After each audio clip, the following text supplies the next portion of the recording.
অথচ আমার নবী এমন নেতা, আমার নবী এমন একজন আদর্শবান নেতা,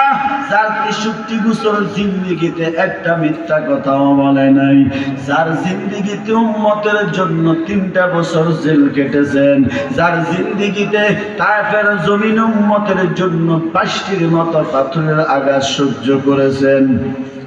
যেই নবী উম্মতের জন্য উহুদের ময়দানে কান্দান শহীদ করেছেন, রক্ত দিয়ে উহুদের জমিন লাল, কেমন নবী আমার, যেই নবী উম্মতের জন্য আমার নবীর পেটের মধ্যে খন্দকের যুদ্ধে পাথর বেঁধেছে কি বাঁধে নাই?